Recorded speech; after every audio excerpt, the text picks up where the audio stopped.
Have you ever tried to share a message and it just didn't come across the right way? You wanted to be able to explain something and they just didn't get it the way you're hoping them to get it?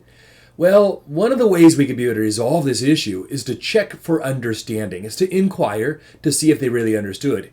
When I teach communication, I teach three primary principles. I teach that we have to make a good request, good, solid, clear request of exactly what we want and when we want it done.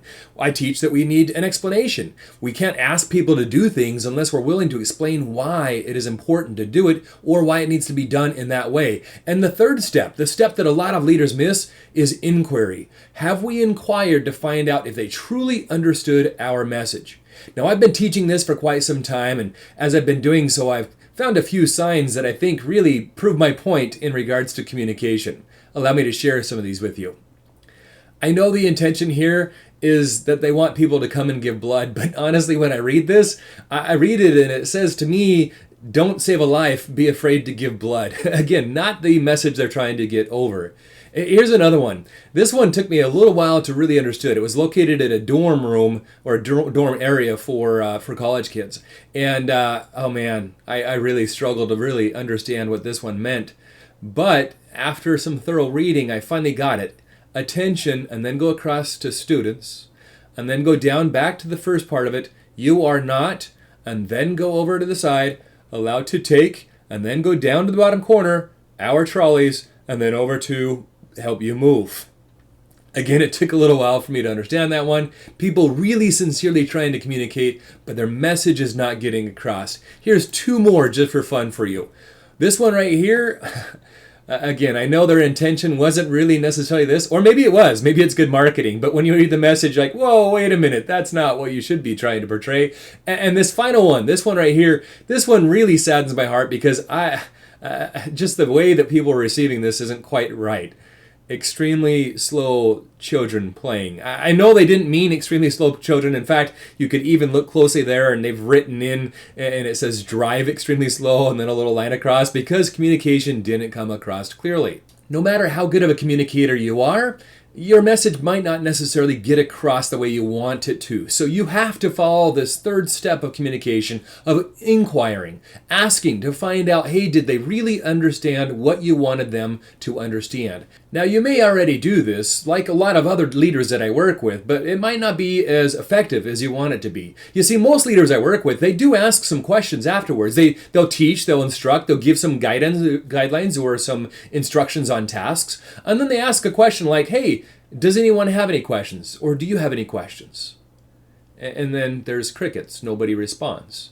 Or maybe they ask, hey, does this make sense? I have to admit I'm guilty of that one frequently. I will explain things to my kids or explain them to a board that I'm working on or a leadership group that I'm working with, and I just ask, does this make sense? And it kind of gives the impression that, yeah, you better say yes. In other words, most people just nod their heads, even though they might have some questions or might not exactly understand what they need to do. They just kind of nod their heads and they go, yeah, it makes sense. Or yeah, no, I don't have any questions. Because there's this barrier that we have of speaking up and admitting that, oh my gosh, maybe I didn't quite understand it fully, or I do have some questions. And, there's just this piece of maybe it's ego or pride that we have where it's not easy for us to admit when we have a question or didn't fully understand the instructions. So you can continue to ask those two kinds of questions. I don't think they're the most effective way to do it, but you can do it and it's better than nothing at all. However, allow me to teach you a few ways that you can ask even better questions just to make sure that they understood what you are hoping them to understand. One of these strategies is simply, hey, so now that I've explained all this over to you, what are you going to do to get started? Where are you going to start? What steps might you take in order to start on this task or process? And then zip the lip and just listen for a moment. Wait for them to respond and see what the response is. And if it sounds like they're going down the right route, then they probably understood you correctly. That's one strategy.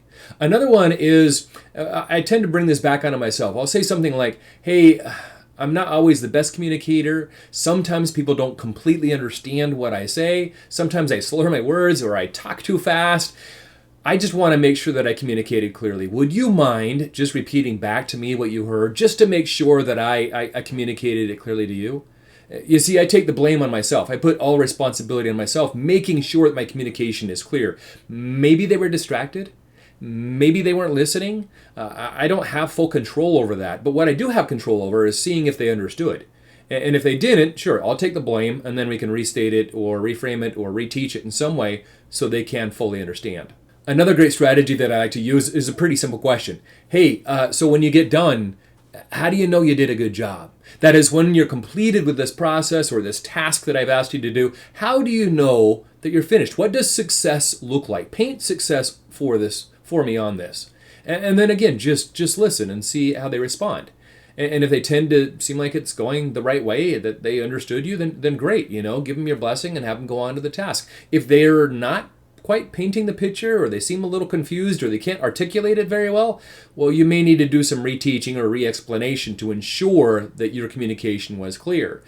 And finally, if you do decide to kind of take a little bit of an easier route and you don't want to go deeper with some of these questions, at least change the question that you ask from, hey, do you have any questions, to what questions do you have? Let me say that again.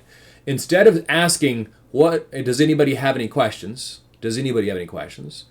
Rephrase that and just ask, what questions do you have? What questions do you have? And then again, just listen. And that one implies that there are going to be questions. You kind of reduce the barrier of admitting that maybe they didn't quite understand or didn't fully pay attention to things, and then they can speak up. If you take your time to ask questions like these, to really inquire for understanding, I guarantee you one thing.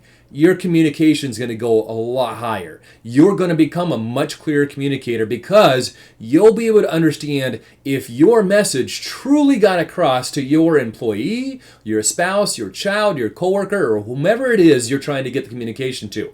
Again, we want to make sure we give a really good request. We want to make sure that we are explaining the reasons why, and then don't forget this last one. Make sure that you inquire for understanding. If you do that, your strategy for communication is going to be solid, and you'll become a better communicator. I hope that's helpful, and I wish you the very best as you become an uncommon leader. Take care, guys.